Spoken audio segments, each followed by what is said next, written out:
එදා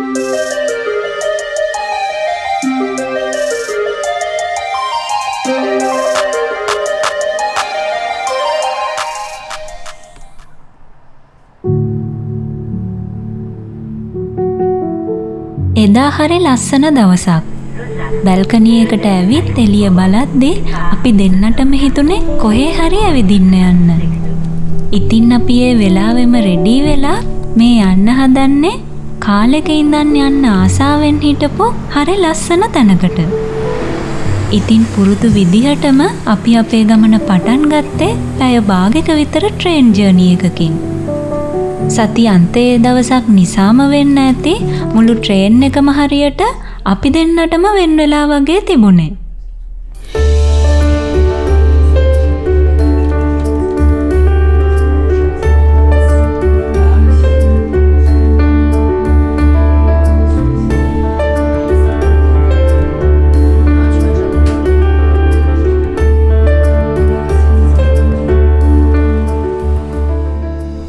Hello guys, good morning. උතුරු මැසිඩෝනියාවේ trip එකෙන් පස්සේ අපි දැන් ඉන්නේ ස්විට්සර්ලන්තයට ඇවිල්ලා. ඉතින් අද අපි ස්විට්සර්ලන්තයේ තියෙන ලස්සන තැනක් බලන්න යන්නේ. අපි දැන් ඉන්නේ ඒගල් කියන ටවුන් එකේ. උදේම අපි ට්‍රේන් එක අරගෙන ඒගල් වලට ආවා. මේ පිටිපස්සෙන් තියෙන ඒගල් ස්ටේෂන් එක. ඉතින් මෙතන ඉඳන් විනාඩි 20ක් විතර ඇවිදන් යන්න තියෙනවා අපේ ඩෙස්ටිනේෂන් එකට. ගිහින් බලමු කොහෙද කියලා. කොච්චර වැඩ තිබුණත් සති අන්තයේ දවස් දෙක මේ වගේ ඇවිදින්න යන එක දැන් නම් අපිට පුරුද්දක් වෙලා. මොකද ඒ නිවාඩු දවස ගෙදරට වෙලා ගත කරනවට වඩා මේ වගේ ලස්සන පරිසරයකට ඇවිත් ලබන සතුට නිදහස අපිට ගොඩාක් වටිනවා. ඒ වගේම අනිත් දවස්වලටත් පුංචි වෙලාවකට හරි ගෙදරින් එළියට ඇවිල්ලා කොහේ හරි නිදහස් තැනකට ගිහින් පරිසරය විඳින්න අපි අමතක කරන්නේ නැහැ. ඉතින් මේ ඒගල් ටවුන් එක මැදින් නැවිදන් යද්දී අපි දැකපු සුන්දරත්වය අපිට ආයෙත් මතක් කරලා දුන්නා අපි ට්‍රැවලින් වලටයි මෙච්චරම ආස කියලා.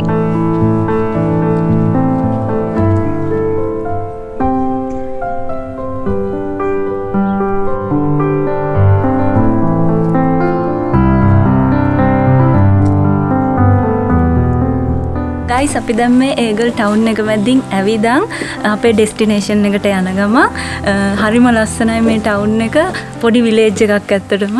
ලස්සන චර්ච් එකක් හම්බුණා අපිට. ඒත් එක්කම ගෙවල් වල නිකන් ගස් වවලා මල් වවලා මාරම ලස්සනයි. ඉතින් අපි දැන් හදන්නේ වයින් යාඩ් එකක් මැදින් අපේ ඩෙස්ටිනේෂන් එකට යන්න. තව ටික දුරයි තියෙන්නේ. එහෙනම් අපි මේ මිදිවත්ත මැදින් යන ගමන අපිට මාස කීපයකට කලින් කරපු ෂෙමින්දු විග්නෝබල් හයික් එක මතක් කරා. ඒ කාලේ ගස්වල මිදි වැවිලා තිබුණේ නැති වුණත් දැන් සමයකේ අගභාගය හින්දා මිදිගස් යායම මිදි වලින් පිරීලා තිබුණේ. හරිම ලස්සනයි. ගයිස් අපි විනාඩි 20ක් විතර ඇවිදගෙන දැන් අපේ ඩෙස්ටිනේෂන් එකට ඇවිල්ලා ඉන්නේ. ඕගොල්ලන්ට දැනටමත් පේනවා ඇති බෑග්ග්‍රවුන්ඩ් එකෙන් අපේ ඩෙස්ටිනේෂන් එක මොකක්ද කියලා. අද අපි යන්න හදන්නේ ඒගල් කාසල් එකට. ඉතින් පහුගිය දවස්වල ඕගොල්ලන්ට මතක ඇති අපි මොන්ට්‍රෝ කාසල් එක බලන්න ගියා, ග්‍රුයේ කාසල් එක බලන්න ගියා. ඉතින් මේ කාසල් එකත් හරිම ලස්සනයි. අපි ඇතුළට ගිහින් බලමු. තවත් විශේෂ දෙයක් තමයි මේ කාසල් එක වටේටම තියෙන වයින් යාඩ්ස් හරිම ලස්සනයි. ඒත් එක්කම කාසල් එක ඇතුළෙත් වයින් මියුසියම් එකක් තියෙනවා. අපි ඒකත් බලන්න හිතන් ඉන්නවා. එහෙනම් ඇතුළට ගිහින් බලමු.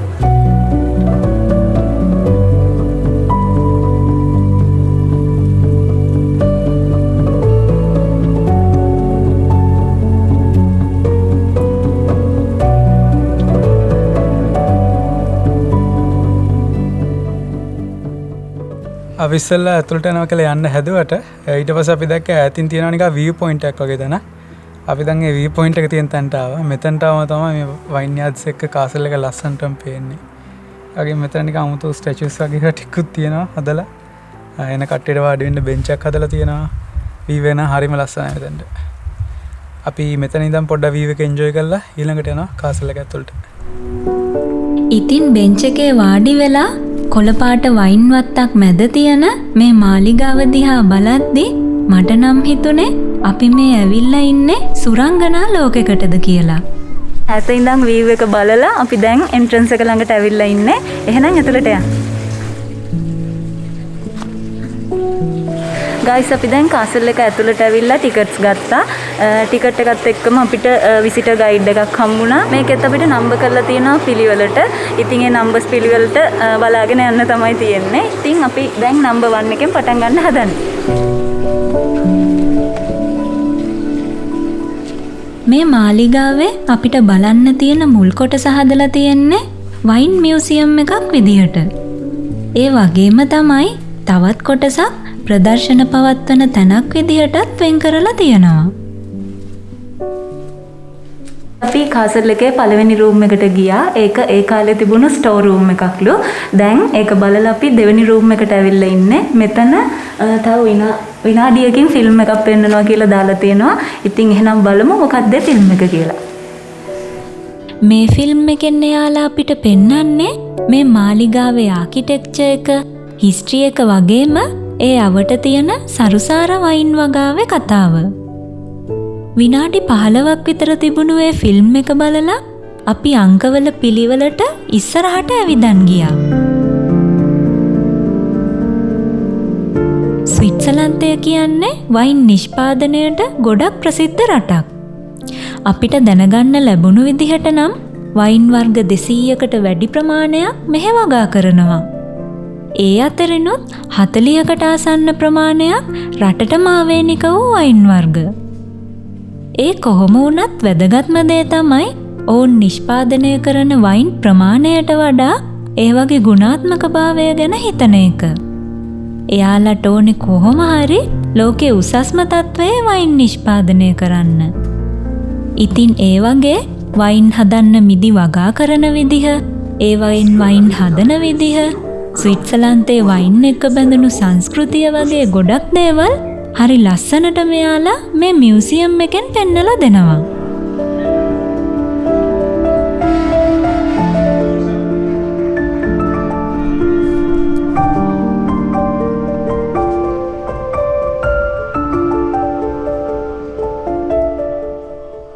ගයිස් අපි දැන් මේ කාසල් එකේ තට්ටු කීපයක් උඩට ඇවිල්ලා දැන් ඉන්නේ 13 වෙනි රූම් එකේ. මේ එන ගමන් අපි දැනගත්තු දෙයක් තමයි මේ ඒරියා එක කියන්නේ අපි මේ ඉන්න වෝ කැන්ටන් එකේ හදන්නේ වයිට් වයින්.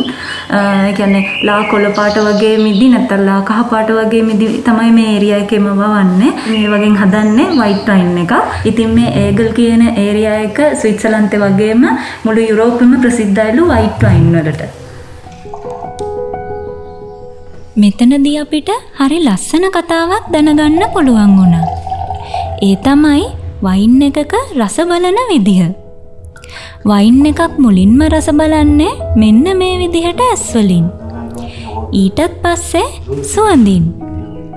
මේ පියවර දෙකෙන්ම පස්සේ අන්තිමට තමයි වයින් එක බීලා රස බලන්නේ. එකපාරම බීලා රස බලනවට වඩා මේ විදිහට කරාම වයින් එකේ රස තවත් වැඩියෙන් දැනෙනවා කියලා තමයි මෙයාලා කියන්නේ. ඉතින් මේ හැමදේම බලාගෙන අපි මාලිගාවේ තියෙන මුළු තැන්ගය, නිදන කාමර, ගබඩා කාමර, වදකාගාර වගේ තැන් කීපයක්ම බලන්න ගියා. ඒ හැමදේම අද වෙනකොටත් හොඳින් අලුත් වැඩියා කරලා ජනතාවට බලන්න අවස්ථාව සලසලා දීලා තියෙන එක නම් ඇත්තටම ගොඩක් වටිනවා.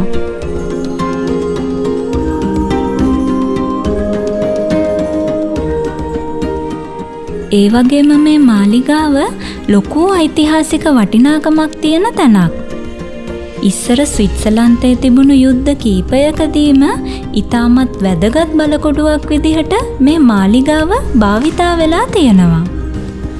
ඒ වගේම කලින් කලට ප්‍රංශ භාෂාව කතා කරන වෝ කැන්ටන් එකට සහ ජර්මන් භාෂාව කතා කරන බර්න් කැන්ටන් එකට අයත් හමුදාව විසින් මේ මාලිගාව යටත් කරගෙන ඉඳලත් තියෙනවා.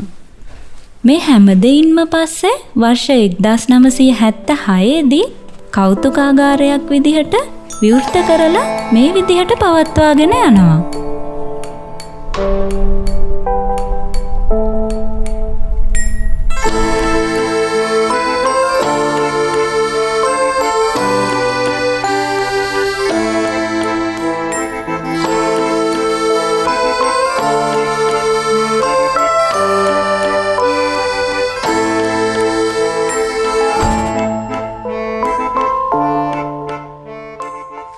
ගයිස් අපි දැන් කාසල් එක බලලා එළියට ආවා.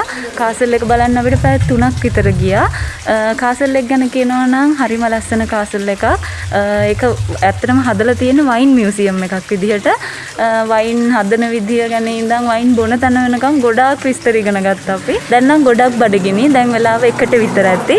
ඉතින් දැන් හදන්නේ අපි කන්න තැනක් හොයාගෙන යන්න. කන්න තැනක් හොයාගෙන අපි ගියේ ඒගල් ටවුන් එකට. එදා ඉරිදා දවසක් නිසා හැම කඩයක්ම වහලා. ඒ වගේම තමයි මිනිස්සු කවුරුත් පේන්න හිටියෙත් නෑ. ඉතින් කොහොම හරි අන්තිමට අපිට ඉටාලියන් රෙස්ටෝරන්ට් එකක් හොයාගන්න පුළුවන් වුණා.